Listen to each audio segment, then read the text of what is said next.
This is Speak of the Devils on AZ Family Sports.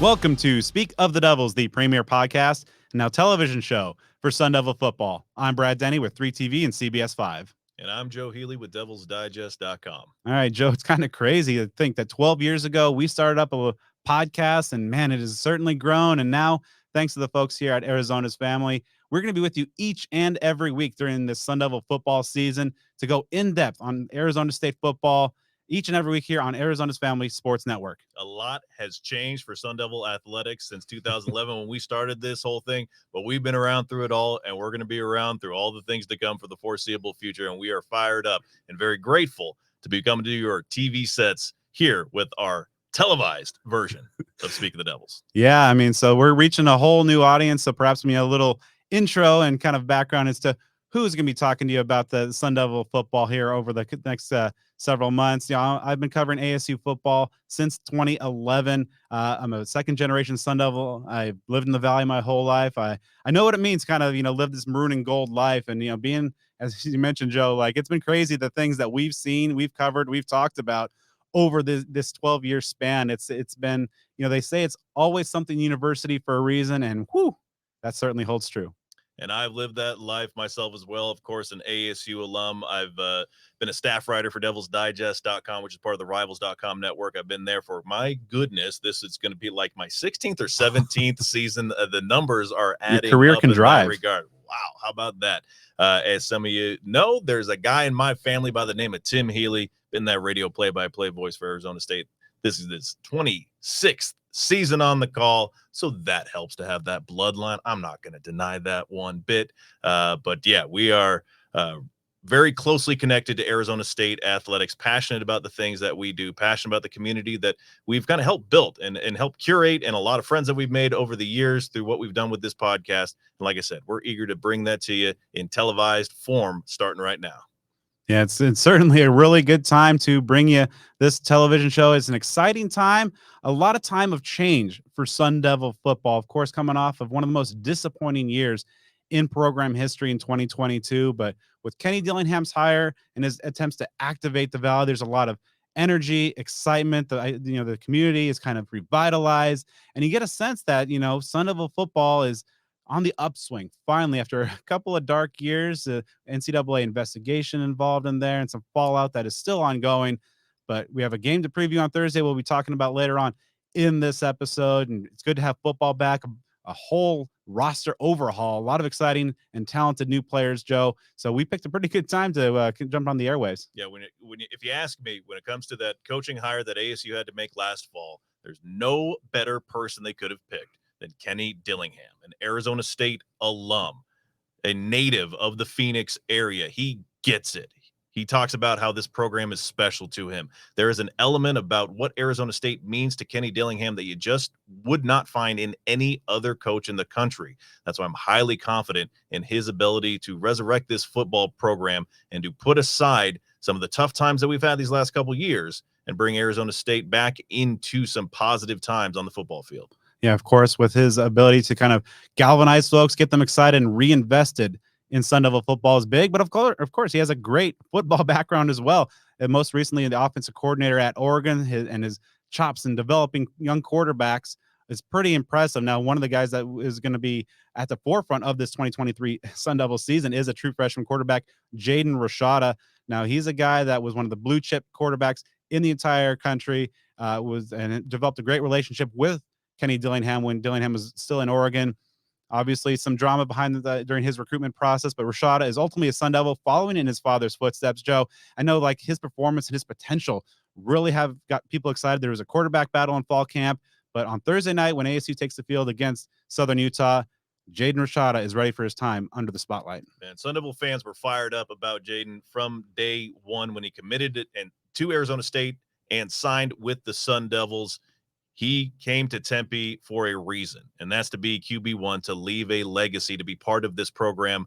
Brad and I sat down with him and his family in this very room a couple months ago, and I tell you what, if you haven't watched that interview, go check that out on our YouTube channel. You cannot help but be infinitely impressed by Jaden Rashada and his brother Roman and his father Harlan as well. A great human being, someone that really has his head on straight, is focused, is a leader, and oh, by the way, athletically gifted as it gets. There's a series of reasons he won this quarterback competition and was named QB1 over the incumbent starter Trenton Bourguet. So this Thursday is going to start that Jaden Rashada era. We will see what we get, but my goodness, the ceiling is so high. It might be infinite. It might not even be something that you can even see with your eyes, because Jaden Rashada is someone that has next level pro potential. We'll see what he's got as he starts his true freshman season as quarterback for Arizona State. And of course, it's also going to be an interesting season for a number of other reasons. It's going to be the last season of the Pac-12 as we know at ASU. Among other teams, it's going to be leaving for the Big 12 conference starting in 2024. But kind of the one last point we should mention here, Joe. Also, this is a season that's going to end with the Arizona game on ASU's schedule. There's been a self-imposed postseason ban that's kind of put a little bit of dark cloud on the start of this season. That announcement came out on Sunday, late morning, early afternoon, and social media has been going crazy about it in a number of different directions. And you know what? You can't really blame them, because it's tough news to receive at any point, let alone just a matter of days before the first game of the season. So it comes down to Kenny Dillingham motivating his men to be able to focus on every single game, be motivated for all that they do out there. Like you mentioned, getting that territorial cut back, that is one of the key objectives for this 2023 season. And I am sure that Kenny Dillingham is going to do everything in his power to make sure that comes back to Tempe. Now, speaking of Kenny Dillingham, after the break, we're going to be bringing you parts of my conversation where I was able to sit down with Dillingham last week and go over a number of key topics as he's entering year one. And so you were watching Speak of the Devils on Arizona's Family Sports Network. Welcome back, folks. Now, last week I had a chance to go to Arizona State's football complex and sit down with head coach Kenny Dillingham for an exclusive interview that you can find in full on the Speak of the Devils podcast and YouTube page, as we cover a number of topics as he's heading into year one, leading his alma mater. So let's get to it. Here's my conversation with Kenny Dillingham. You come in here at a 3-9 program. You do some kind of triage in terms of, evaluating the current state of the program. What were some of the most critical things that when you first got here, kind of analyze, like, these need to be the first few things that we attack? And then now, 9 months later, how do you feel the progress has been made on those key issues? Yeah, I think just the culture, and that's not saying the last culture was bad. It's saying it's not the culture that fits me as a head coach. And I think that's the biggest thing, was explaining to our guys what the future is going to look like and not worry about the past, because there's a lot of different ways to be successful. And this is what I believe is necessary. So getting in the weeds, explaining to guys that we're going to work really hard, we're going to have a lot of fun, that we're going to be good people on and off the field, and that you better love this. And it's going to drive me absolutely insane if you don't love this. So if you don't absolutely wake up every day wanting to love football and showing up and have a smile on your face, this is not the place for you. How much have you slept since you got the job? I mean, obviously a lot on your plate, running around just the football side, of course, the activation of the Valley. What's like a typical day in your life? Depends on the time of year. I mean, we're getting into a time of year, and in fall camp, the time of year, it's pretty strenuous. I couldn't tell you the exact hours, but you're, in the office at 5, out of the office at, 10, maybe 10:30. Some days a little earlier, some days a little later. So I think it's definitely when you wear a lot of hats, you got to still wear each hat for long enough. So I think that's kind of what I'm trying to balance, is how to still be involved in the size of the ball that I want to be involved in, but also have great input in all three phases, including the culture of the team, which is the most important thing. Yeah, so obviously the activation of the Valley has been a key focus, and specifically, looking at the high school football scene, the coaches, the community, relationships between ASU and that community has been a little frayed in recent years, but obviously with the new focus, 9 months in, how do you see some positive gains there, and probably some areas that you have identified as still some work to be done? Yeah, I think there's huge positive gains, but people have to remember recruiting is not a 3-month, it's not a 12-month thing.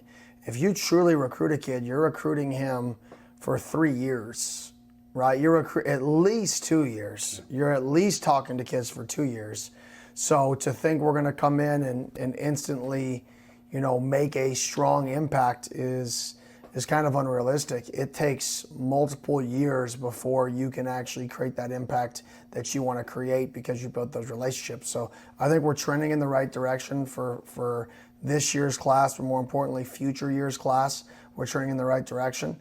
And I think, you're only going to get more returns the longer that we continue to invest. So Kenny Dillingham is made czar of college football. You get to make 3 changes to the sport at any level you want. What are 3 things that you're making happen? One, all pregame has to be train, right? I think that'd be good. No, I mean that not really. That's just a. Somebody randomly asked me, what's my favorite music, and I'm like, I don't know. And Train was playing, so I was like, Train, whatever. But what's the real answer then? Yeah, I don't really know. I just listen to all genres. I don't know artists. I know music. I know songs. Okay. So I just like a whole bunch of different, big variety guy. Okay. So, but I would say anything for the players. I don't have a magic way to fix it. I would say anything that involves helping the players. Bottom line, end of story, helps the players. That's it. Coaches, guess what? Every coach chooses to do the job they want. So coaches that complain about the rules, complain about how hard it is, complain about the hours, don't do it. You choose it. It's the players who we owe it to, that everything that we do should help them and help them not just be successful in football, be successful in life. So I would say if I was the czar, right, of college football, I would make everything for the players. Any rule would be for the players. It wouldn't be for competitive balance. It wouldn't be for anything other than how do we help student athletes. What's success going to be like? How would you define success in 2023? Guys playing hard, 1, right? Responding to adversity, 2. And then just being the very best we can be every single game, every single moment. And it's very cliche, it's coach speak, but I'll never have a goal here, as long as I'm the head coach here, of winning blank amount of games or winning a championship or winning blank. That'll never be the goal. The constant goal will just be to be successful today, right now. And if we continue to do that, just be the very best version of ourselves every single day and every single moment, and try to be elite at everything right now, then the quote-unquote public version of success, which is measured in wins and losses, will be higher. But if we get wrapped up in what the public version of success is, we're going to lose sight on actually being the best football team we can be.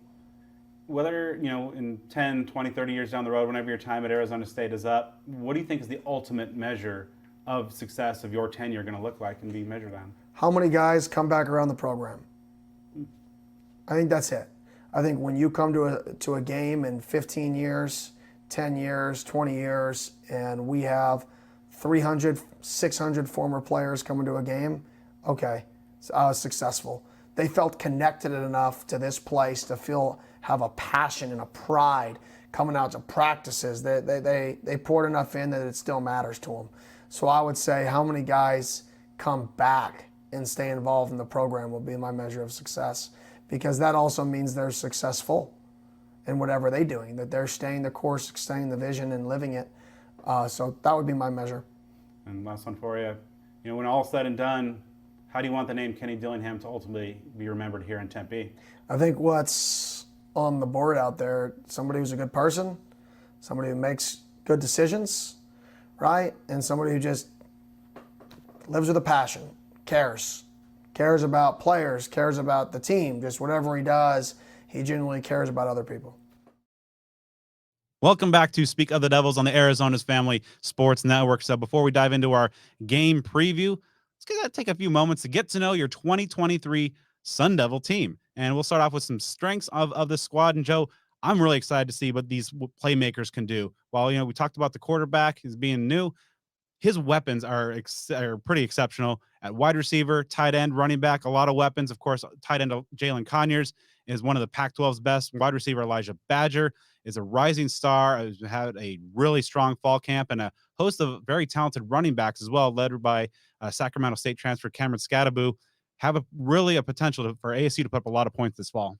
Yeah, there are some new faces and names, some returning ones like Conyers and Badger. There should be some excitement from this offense in 2023. Jalen Conyers especially, he just absolutely burst upon the scene in the late stretch of last season. He has got high level NFL potential, and this is the season that I think is going to propel him into that sort of draft stock. Elijah Badger, as you mentioned, he's someone that has just improved every single year. He could be a 1,000-yard receiver. He could be a bona fide NFL prospect as well. You get some others like Xavier Guillory, Messiah Swinson, Bryce Pierre. There's some other names that you may not know right now, but after a few games, they might be standing out to you. And as you mentioned at running back, real eager to see Cameron Scadaboo out there. But they also have a few other running backs, such as DeCarlos Brooks and others that are going to be contributing. We under the impression that they're going to mix up the carries a little bit more than they have been in recent years, but that remains to be seen. Like you said, some talent there on offense. Flipping over to the defensive side of the ball, the strength there, of course, is going to be in that secondary. There's a lot of very talented defensive backs that are probably going to benefit from an improved pass rush, but Ro Torrance has emerged last year as one of the better corners in the Pac-12. D Ford is a newcomer to the defensive backfield, been looking really good in fall camp. Some veteran guys like Ed Woods, Mason Williams, Jordan Clark, a newcomer at safety, Shamari Simmons, has looked really good. So a lot of depth and also a lot of young talent as well there to kind of doesn't necessarily have to be forced into the fire too quickly because of a lot of the talented veteran players in the secondary. Ro Torrance, that is a name to remember. You might remember him from last year, as you should. Guy's got a huge frame for the cornerback position. He should be playing on Sundays before too long. Jordan Clark, a team leader, he's been here through a lot of things in this program. As you mentioned, some new names, D Ford, Shamari Simmons, they should be impacting things as well. Still remains to be seen. Xavier Alford, who was a transfer from USC that was expected to factor into this defense, just as Jake Smith on offense was supposed to factor in at wide receiver. Some bad news there as it is about multi-time transfers and NCAA eligibility, but ASU does have quite a bit of talent there in the secondary that should still be able to contribute at a high level. Now, there are some question marks on the Sun Devil team, and switching over now, the offensive line kind of remains a question mark. There have been some returning. There's a couple returning starters in Joey Ramos and left tackle Isaiah Glass, a local product, but some newcomers. But during fall camp, there's been a lot of shuffling. There's been some injury concerns, and you can have a lot of playmakers. You can have a talented quarterback, but if you're not winning those battles in the trenches, that could make for some long nights for you. So over these first couple weeks, I'm going to be really curious as to how this offensive line comes together. Yeah, there's some definite talent, some transfers there, but some injury issues or other matters that have just created some shuffling along the offensive line. Lee Fotanu at center from UNLV has a lot of talent as well. Ben Coleman came over from Cal, but he got hurt in the spring, so he's going to miss a good chunk of this season. Aaron Frost has a lot of talent. He can play a number of different positions, whether it's guard or tackle. He came to ASU by way of Nevada, so there is some potential on the offensive line, but you got to get that playing all together, clicking on all cylinders at all times, because if that unit can play to its potential, then you can see those sparks fly on offense. If they don't, that could hold you back.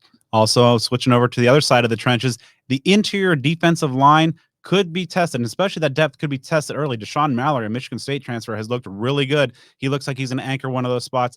Anthony Cooper is a veteran of this Sun Devil squad. He's moving into tackle. But after that, you have CJ Fight, a true freshman, a couple of guys, and Tristan Monday and Sam Benjamin, newcomers who don't have really any experience here at the FBS level. So this is going to be a really key area to see if that middle of the Sun Devil defense can remain stout. They have had to replace a lot of bodies on the defensive line, and like you said, that interior part of the line, that is going to be an issue to keep an eye on, especially in the early going of the season. You're encouraged by what the pass rush might look like on the edges. There are some linebackers that cause some intrigue as well.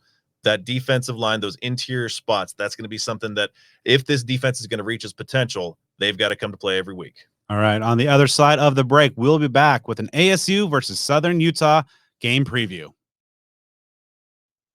All right, welcome back, folks. And now time to take a look ahead to ASU's season opener on Thursday night when they host Southern Utah. Things kick off for the Devils this Thursday at home against Southern Utah, which is a FCS team from the brand new United Athletic Conference.